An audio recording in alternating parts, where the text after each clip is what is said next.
Yo, welcome back to the MMA Fight Realm. It is your boy Chris, and I'm back with another picks and predictions video, this time for UFC Vegas 99. Michel Pereira taking on Anthony Hernandez in the main event. Hope you guys like, comment, subscribe. Let me know what you guys think of these picks in the comments, and let me know your picks in the comments as well, man. Let's break it down. Leading off the card, we got Elise Ardelean taking on Melissa Martinez. This is an LFA regional MMA level fight. I do not see these girls reaching the top 15 or even coming close to the top 15 of their weight classes right now. You know, just from what I've seen out of these two girls, I just think it's not UFC caliber opponents, but they're matched up together, and that's what makes this a tough fight to predict. Melissa Martinez, she's got the kickboxing background, and we saw Shauna Banan have a lot of success against Elise with that style. But Martinez hasn't fought in almost 2 years. She's 7-1. She's still fairly green in the sport. The lack of experience is what showed in her debut against Elise Reed, where she had trouble, you know, just putting power behind her punches. I didn't really see that.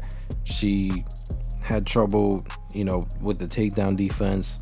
Elise was able to drop Martinez. Martinez is the only fighter to get dropped by Elise Reed in the UFC right now. Not a good statistic. Still a lot of questions for Martinez, you know, and I can say the same for Ardelean. She's an okay striker. She does mix the grappling in. She was able to get a couple of takedowns against Shauna Banan in her debut. She controlled Shauna Banan for about 6 minutes, but her overall output is not the greatest. You know, she wasn't able to keep up with Banan in the striking. She got outstruck 77-57, and she won moments, but she didn't win minutes. So that, for me, it was the difference maker. That is going to be tough to count on in this fight. I think that's who is going to win this fight, is who can win the minutes. And Martinez on a 2-year layoff, 7-1. We don't know what we're going to see out of her, versus Elise, someone who took a fight on short notice and still was able to go 3 rounds, still didn't show much quit. She just didn't put it all together. And maybe if she had a full camp, then she could have gotten her hand raised against Banan. And this is someone who I don't think is much better than Shauna Banan. So she had a full camp to prepare for this one. We saw her most recently. I think she might show a little bit more improvement in the cardio, get the fight to the ground a bit easier than she did against Shauna Banan, be able to control the fighter a bit better. And for that reason, I got to side with the dog here, Elise Ardelean, to get it done by decision. I think that's where that's her best path to victory, is to try to work her wrestling in, try to mix in the striking as well. Melissa Martinez, not a powerful fighter, not much to worry about there in terms of power, but I do think she can out-volume Elise, and that's going to win her minutes. So I just can't count on that after 2 years, and after what I saw against Elise Reed. I don't think, you know, I think you're gambling on that in that perspective. So I gotta go with Elise Ardelean to get it done by decision. Next up, we got Robelis Despaigne taking on Austen Lane. This is a matchup that I don't think requires much of a breakdown here. Austen Lane, 36 going on 37, and you know, he showed in his last fight he does not have the wrestling, the cardio to get it done, to push the wrestling for 3 rounds. I don't think he's got it. I don't think he's even got the cardio to go past 7 minutes, and that's a huge problem for Austen Lane in terms of this matchup here, because I don't think he's got the striking defense as well. So, you know, he's fighting tooth and nail with bums. Not a guy who I can count on to wrestle for 15 minutes. Waldo Cortez Acosta was able to wrestle Robelis Despaigne, and he did drain all the hype of Robelis Despaigne. But, you know, it was good to see Robelis Despaigne, you know, pick up his first career loss. It was good to see him go 3 rounds. He didn't really show, I mean, he showed he was tired, but he didn't show that, you know, he was just completely out of gas, like Austen Lane did in the second round against Jonathan Denise. So I think the path to victory is clear for both of these fighters, but I gotta go with Robelis Despaigne. One touch power, much more reach.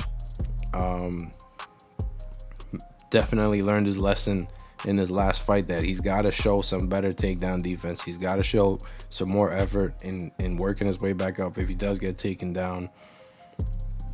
If he uses his stand-up strategically, doesn't end up in any grappling or clinching exchanges, I think Robelis finds the shot and eventually puts Austen Lane away. So I got to go Robelis Despaigne here to get it done by knockout. Next up, Elise Reed taking on Jessica Penne. Jessica Penne, 41, now almost going on 42, making a return to the cage. Her mentality is get the fight to the ground by any means. And, you know, even if it means pulling guard, which is basically how she won her last fight, which was 3 years ago when she won her last fight. That was against Karolina Kowalkiewicz, where she slipped to her back. Karolina, despite knowing about Penne's track record of submissions, she jumped into Jessica's guard, and that was the beginning of the end of that fight. Jessica was able to find the armbar and put her away. Wasn't really a standout performance, in my opinion, for Jessica, because if anything, it really just highlighted the fight IQ of Karolina Kowalkiewicz in that fight. And, you know, Jessica Penne, she's got a 21% takedown accuracy. She's phenomenal on the ground, but it's got to get to the ground first. It's not, you know, this 21% takedown accuracy is not a statistic that I think is going to improve as she gets older. I think she's going to be desperate to get the fight to the ground. Elise Reed has to keep this fight standing, and that's one thing she's had a lot of trouble with, though. She's been taken down by everyone she's went up against. 42% takedown defense, not good. She's been submitted in her two most recent losses. This is what makes it a huge concern, especially being matched up against someone like Jessica Penne, who is only looking to get the fight to the ground. Man, I do think that the youth of Elise Reed is the side here, just because I think that she is going to show a bit more of improvement. We could see a better version of Elise Reed, while Jessica Penne had one foot out the door already in the UFC. I think she did retire back in the day. She's making a return now, but I don't think that this is the return of Jessica Penne, the resurgence of Jessica Penne, now almost 42, a few months away from that. So I gotta go with Elise Reed here. I think 31 years old, she's got the youth. She knows where things can go wrong in this fight, and that is what's going to help her get this fight done, get it done by decision. I think she keeps it standing. I think she has more of an output than Jessica Penne, who really only has a jab and not much power behind it. So give me Elise Reed to get it done by decision. Next up, Joselyne Edwards taking on Tamires Vidal. Tamires Vidal, her hype train ended after she lost to Montserrat Rendon. She was the younger fighter by 9 years in that fight. She was just as slow as Montserrat Rendon, even though she was 9 years younger. And as the fight went on, it was Tamires Vidal who was starting to tire out. She was starting to fatigue. Her takedown defense was non-existent, and what's even worse is her get-up game. You know, she's too acceptive to be on her back, and in the striking, she's got the power, but she doesn't set it up well. So she's very readable. I think she's a wild card in the first round, but anything after that, I don't think she's a UFC caliber opponent after the first round. So, you know, Joselyne Edwards currently on a 2-fight losing streak, but she has consistently shown small bits of improvement in all aspects of mixed martial arts. I think she can mix in the grappling against the strikers. We saw that against Nora Cornell, and she can strike. She's got high output. We've seen her land 164 significant strikes in a fight before, 101 against Jeon Yeon Kim. That 164 came against Ramona Pascual. Took Ramona Pascual to decision. Not the best look. But, you know, earlier in Edwards' career, she was very easy to take down. kind of like Tamires Vidal. But that's another part of her game that's starting to improve. I would say starting to. It's not fully there yet, but she did defend 5 takedowns against Eileen Perez. She didn't get finished. She defended 5 takedowns against Lucy Pudilova. Didn't get finished. Edwards, she has shown she's improving, which is enough to convince me that she can get it done against Tamires Vidal. I think Vidal is an auto fade right now. And, you know, this might even be a win or get cut situation for Tamires Vidal. But despite that, I still have to side with Joselyne Edwards here to get it done by decision. You know, I think if she's struggling on the feet, she'll get the fight to the ground. And, you know, if it's working out for her on the feet, then she might even keep it there. But, yeah, I just think Edwards has more ways to get this one done. So give me Joselyne Edwards by decision. Next up, John Matsumoto taking on Brad Katona. Katona got it done against Jesse Butler in his last one, as predicted. All right, he was a huge favorite. Jesse Butler, not a guy with a lot of experience. Katona was able to take advantage of that. He took Butler down several times. He doubled them up in the striking. Great showing for Katona, but he wasn't able to finish a guy like Jesse Butler, and that's a huge concern. That's Brad Katona's 10th career decision win. He's gone to the decision in his past 8 fights. You know, he's shown he's got the cardio. He's shown he's got the wrestling. That's his backbone. He's got some decent striking. Not much power behind it, though. And, you know, I think Katona has really only one way to win a fight at this point in his career, and it's by decision.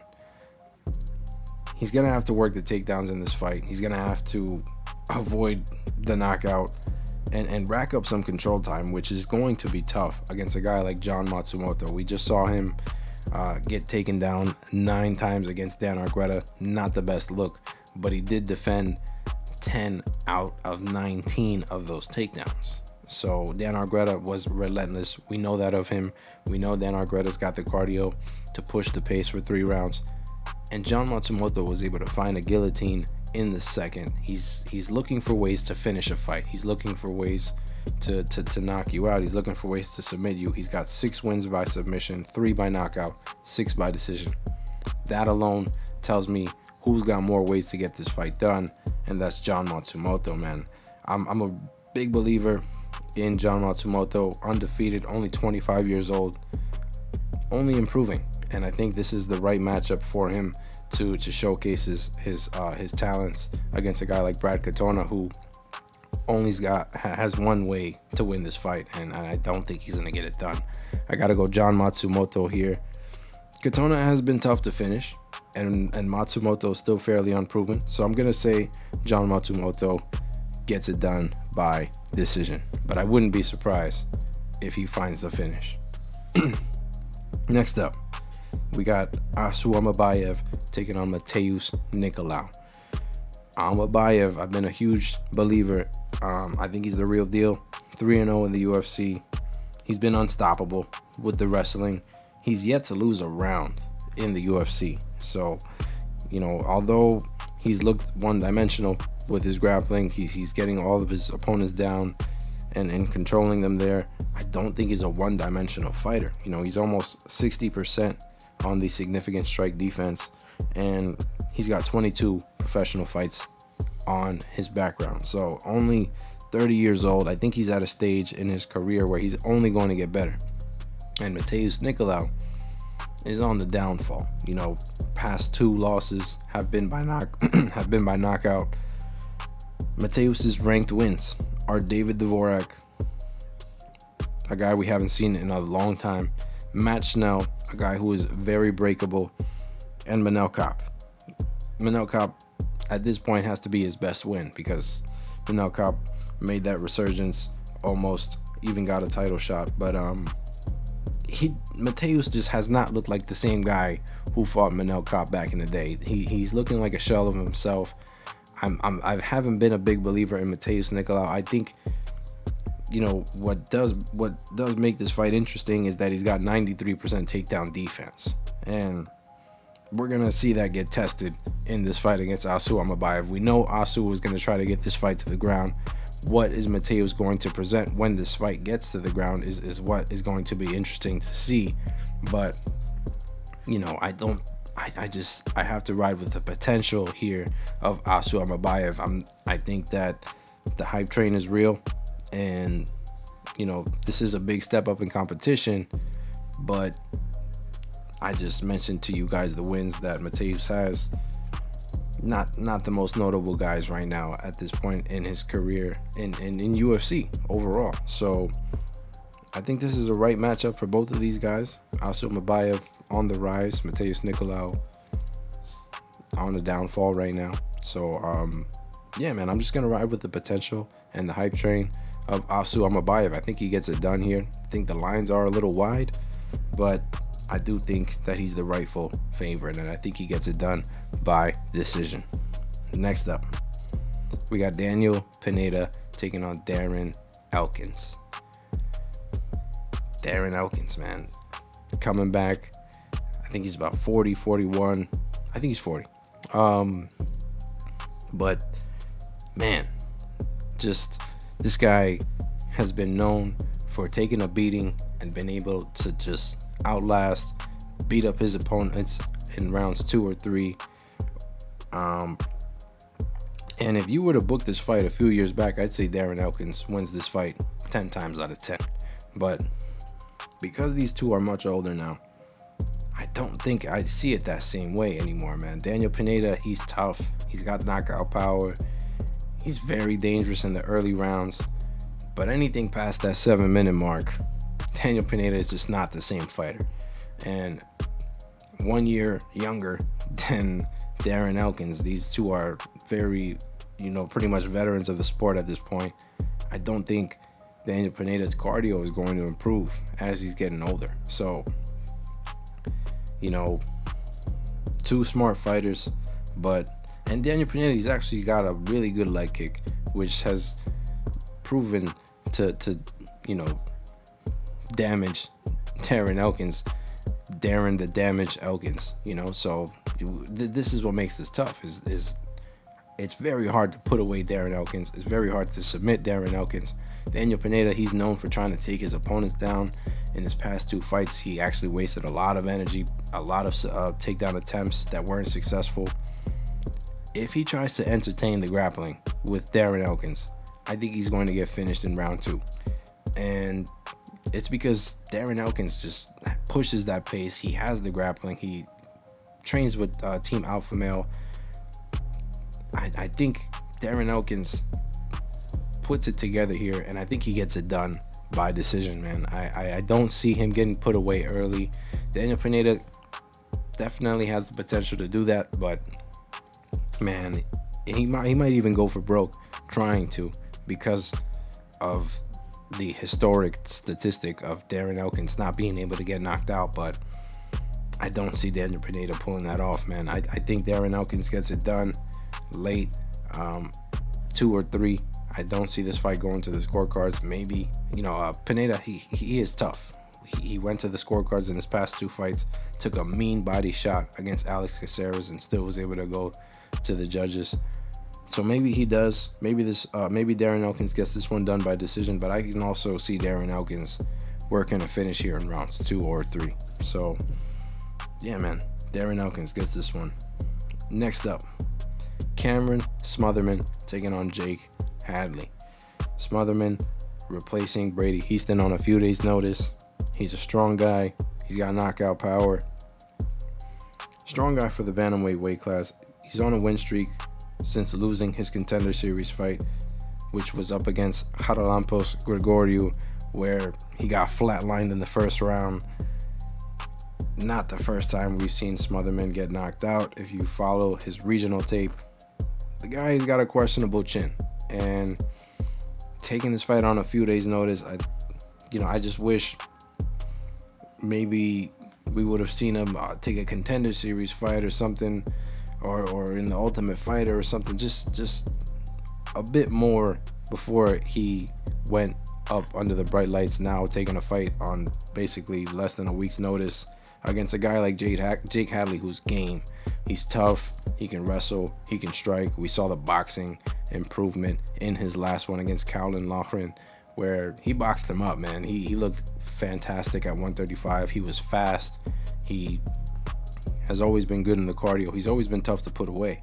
So I think Jake Hadley is the side here. I think he's got the UFC experience.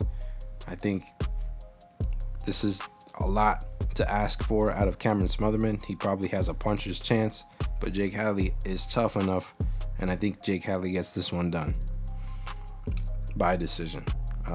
Yeah, I do see that fight going every round. Next up, Charles Johnson taking on Sumudaerji. Long layoff, decent layoff for Sumudaerji, while Charles Johnson has been one of the busiest fighters on the roster. This is going to be Charles Johnson's 4th fight in 2024, and he's coming off an impressive round 3 knockout over Joshua Van. I picked him over Jake Hadley, but I thought Van would be able to get it done, and Charles shut that down with a knockout, which surprised me, considering the guy has gone to the decision in his past 5 fights prior to the win over the knockout win over Joshua Van. I think that's where we're starting to see improvement out of Charles Johnson. He's in these close fights, and now he's starting to put a stamp on it by working a finish, which was amazing to see, and that was more than enough for me to convince me that he's deserving of a ranked opponent. Sumudaerji, a ranked opponent, or maybe just outside of the rank. No, I believe Sumudaerji is ranked. Sumudaerji, though, has no credible wins. He beat a guy like Malcolm Gordon, 2 other guys who are not even in the UFC. I just don't think, Sumudaerji has lost in these step-ups in competition, like Matt Schnell. It was a war.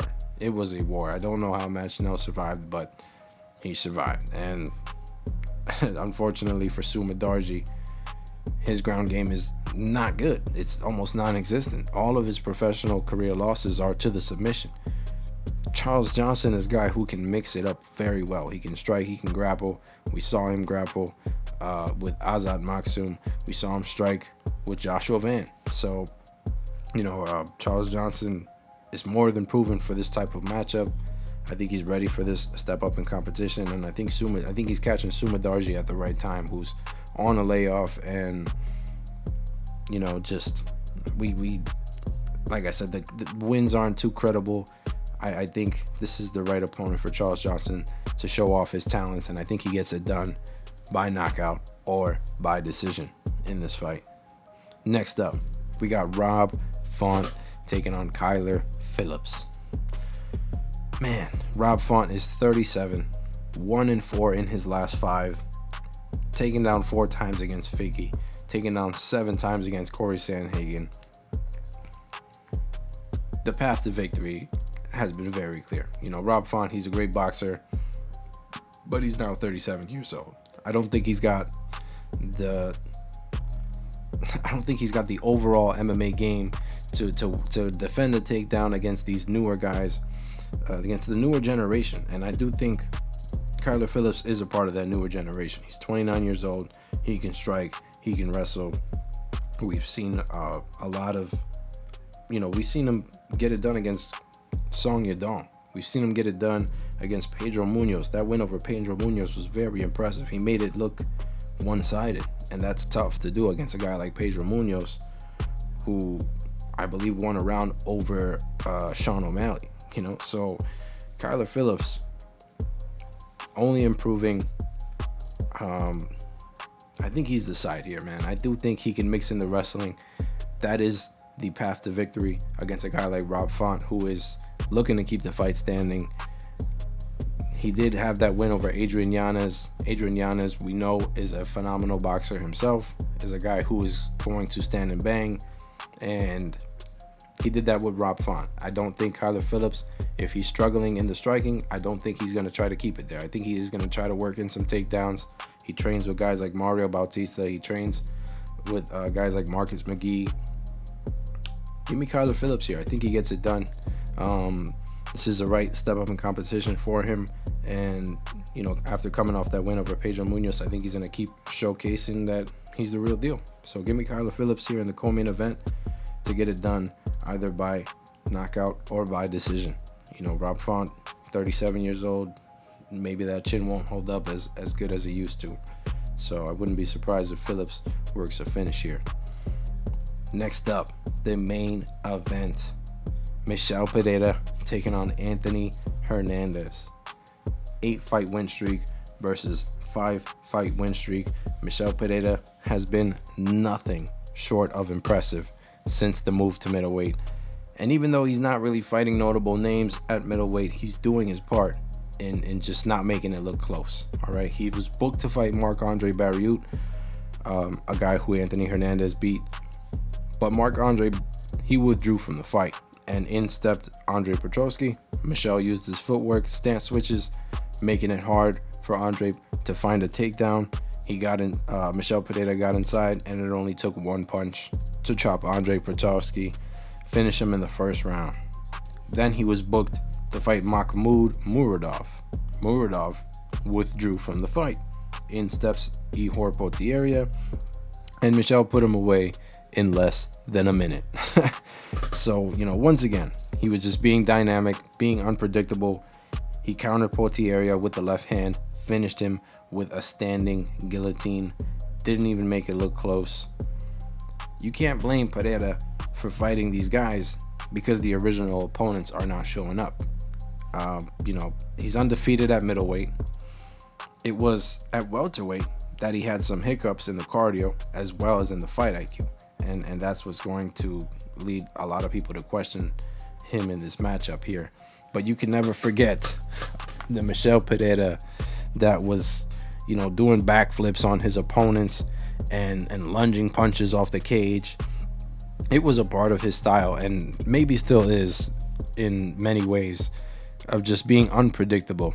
But those big actions combined with being 15 pounds lighter than where he was, where he is fighting now, I think those are what played a big role in Michel Pereira's cardio. I do think, you know, over time, maybe he's definitely still as dynamic. He's still unpredictable, but he's not cutting those extra 15 pounds. I think that's doing him a huge favor in the cardio.